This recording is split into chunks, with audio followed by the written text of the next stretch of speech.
Yes, indeed. He's just finished his workout, and as you can see, he's absolutely drenched in sweat, so he's been going at it pretty well.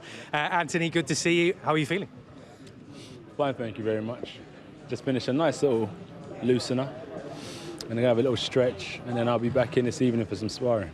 A lot's been made about your weight. You do look very, very slightly smaller, but it's hard to really tell. How do you feel about the way things are and in terms of your condition right now? I think you can't pinpoint weight. Weight fluctuates for different opponents. Every opponent brings a different arsenal. So in terms of having one pinpoint weight for every single opponent wouldn't be wise. So in terms of Parker, I think a certain weight category for me in terms of the heavyweight division, whether it's 115 kilograms, 116, 114, is relevant for the opponent. So I'm feeling good, and that's the main thing, regardless of whatever weight I'm coming in at. Will a little bit of less weight, though, give you a bit of extra speed? Is that what you're looking for in this fight? I haven't lost the fight yet. Weight's never been an issue, so I wouldn't make weight the main factor of what I've been working on this camp. It hasn't been like a Weight Watchers camp for 3 months. I've been working on technique, do you know what I mean, and stuff like that, rather than worrying so much about my weight. But in terms of how I'm feeling, in terms of technique, I'm comfortable. We're used to seeing you, obviously, with a big smile on your face, and you usually got a laugh and a joke for most of us, but you seem a little more serious in this training camp. Would that be a fair assumption? Maybe a little bit. I don't change, man. A leopard never changes its spots. It's tired, the grind. No complaining in this camp, no moans and groans, just straight facing, handling business. I think people are sitting back and watching, waiting to see what's going to unfold March 31st. And I'm confident I'm going to win, but the question is how I win. That's when your stock rises. So I just want to put on a performance. So mentally, I'm just making sure my mind's in the right place. And you've changed things a little bit in terms of some of the things that you're doing. You're stretching a little bit more. Your diet is very slightly different. You're fine-tuning things at the moment? Yeah, I believe, the saying, a happy fighter is a good fighter. So we make sure we do what's right. There's loads of different little things, like running at 5 in the morning. It's the old school. That's when people had to box, go to work, come back home, go to the gym.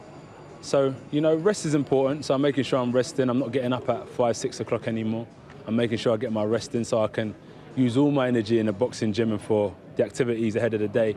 And it's actually put me in a much better mood, which is a benefit. And as I said, I've learned that a happy fighter will always be a good fighter. You've always said you're not the finished article. You're continuing to develop as life goes on, as your fights go by. How are you feeling your development is coming on from this camp? Development's been fantastic. From 16th fight, we went for the heavyweight championship of the world. 17th, 18th, 19th, defended it, unified it, and now we're going again. So every fight for me and every training camp has been something to learn from, not watch my weight. So you know what I mean? I don't go into training camp thinking I'm just going to get fit. I'm going to lose weight. No. I go into training camp thinking, okay, what can I learn? What can I develop on? And who I was for my last training camp, I just feel like I'm a different animal, more fine-tuned. And I don't just work hard anymore, I work smart. You know what I mean? I'm becoming a real student of the game. Speaking of being a different animal, what sort of a different prospect maybe is Joseph Parker going to be to anybody that you've been in the ring with before? Yeah, Parker's a phenomenal champion. Tough, he's got his heritage, and he wants to prove them that he's a worthy champion. And I just know this, anyone that I fight, they always come, I would say, 30% better than what I've seen. So I can't expect the same old Parker in the ring March 31st. I've seen that there's been a lot of talk about the future, but my future ends March 31st, and that's where my goal is, and that's what I'm focused on. And Parker, if he wasn't such a lively opponent, maybe I could talk about what's happening in the future, but I can't take my eye off this guy. He's talented, and I'm sure he wants to prove himself to the world. And how difficult is it to do that, to stay focused, when you've got the likes of Dillian Whyte versus Lucas Browne going on this weekend as well? The heavyweight landscape at the moment is very exciting. Phenomenal, it's phenomenal. They call it World Championship Boxing, but the UK is owning the division right now, you know what I mean? So I like the fact that, Sky, Matchroom are doing a great job on putting on shows, because even for me, it gives me something to do on the weekend. I'm not going to pop out and get out to mischief. As long as there's boxing on the weekend, I can sit back with my feet up. And I like watching Dillian fight. I like watching his rise, because we'll meet again for sure, because our British beef was definitely real beef. And I like Dillian because we come to war. Do you know what I mean? So I like Lucas Browne, but I'm rooting for Dillian this weekend. But your focus is firmly on March 31st. Tell us what we can expect to see again in Cardiff. It's hard. Eddie does a great job, right? He just puts on the shows. He puts the fighters together, but he can't fight for us.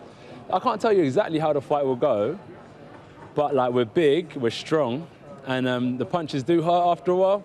I definitely know there'll be blood, you know. There'll definitely be blood. And the thing is, you can definitely hear the leather cracking on people's heads if you're close enough as well. And we're both fast. So you'll see like really good combination punches as well, which you don't really see from heavyweight. So let's say, for instance, hopefully, I'm not saying it will, but let's say, for instance, Parker's Holyfield and I'm Riddick Bowe, the taller, rangier fighter. You know, them two, when they fought, they had speed, combinations on the inside, so hopefully we can fulfill what the greats done before us. Well, if it's half as good as that fight, then we can really look forward to it. Anthony, thank you very much.